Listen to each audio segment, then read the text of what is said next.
xíu này, đẹp chưa? Nhiều không? Nó đóng lấy này.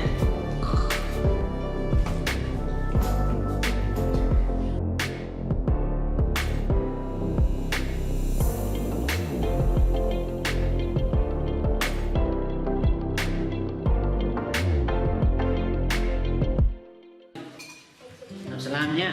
Con thích màu hồng. Thích màu hồng hả? Bây giờ màu hồng để bố pha cho chứ con không biết pha, để bố quấy rồi con chơi. Không, không khuấy. Quấy hả? Bố không khuấy một cái, 11 cái. Ừ, để bố tự này bố cho. Không. Chờ tí đã.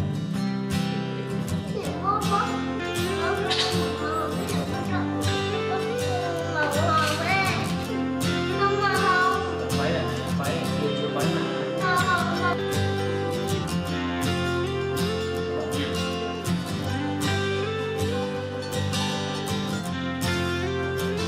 Màu hồng luôn. Ghê không? Quấy nhẹ nhẹ không đổ ra ngoài.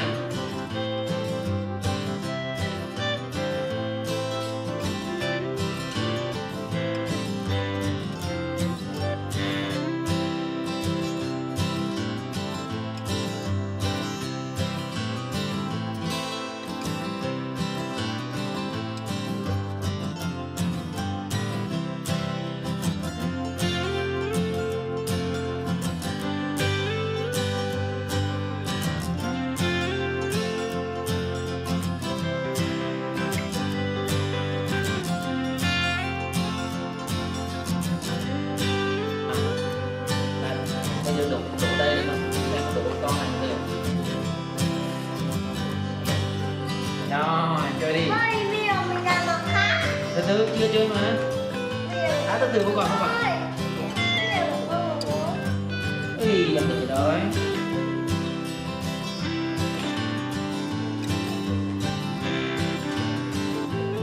Từ sang màu gì nhé. Con màu hồng của con có cái màu xanh là chữ của bố nè. Màu gì? Một cái trắng tay không có nhiều. Xanh lá cây. Green. Quên. Màu hồng cái này là gì?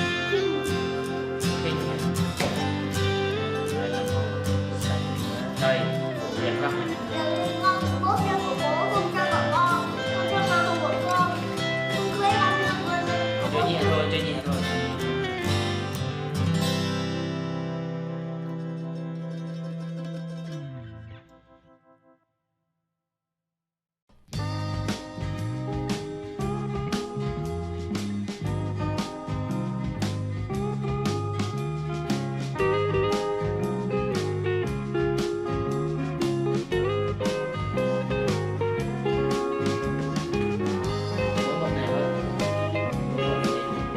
Con bố biết bố cho của bố nè. Bố được là màu hồng này. Gì đó?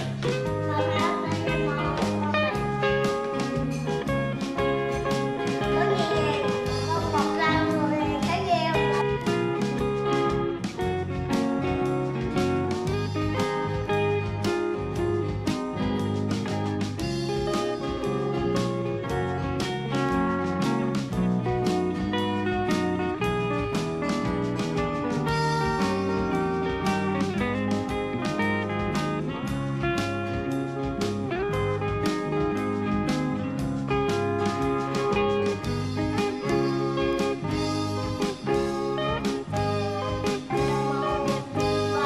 Vàng này.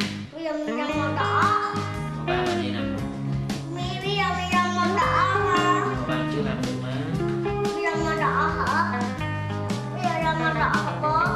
Đây là màu vàng đi. Không có màu đỏ. Màu vàng này phá màu xanh nha. Được nha. Đi học nha. Cả cái sợi lam thôi. Rồi cái sợi lam là cái sợi lam á. Cả cái sợi lam là chơi, là sợi lam á.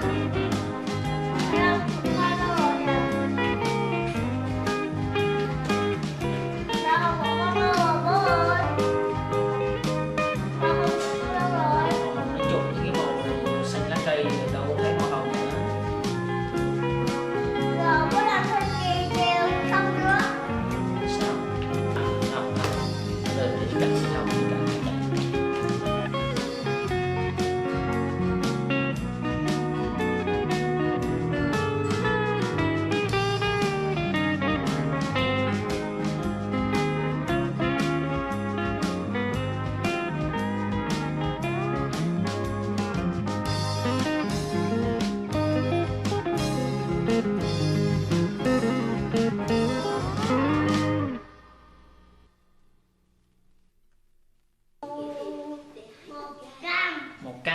Orange. Orange nhỉ? Đặt tay, đặt tay. Đánh tay, đánh tay nha. Wow, đã không? Wow, lấy sướng chưa? Sướng không?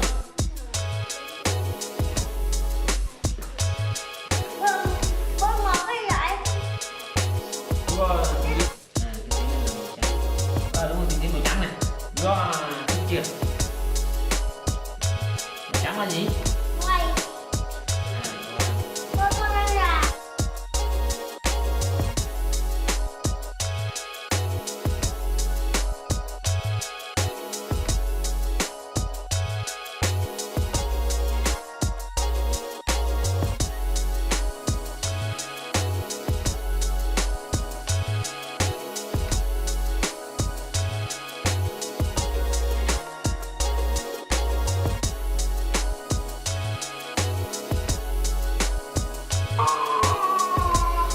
nó cùng ghê vậy bố.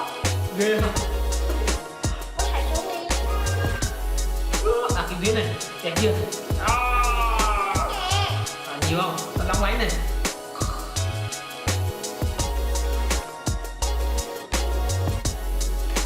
Hả? Oh. Ông nói đang nói gì thôi. Gì kia. Xin chào các bạn. Rồi mình đi ngủ ha.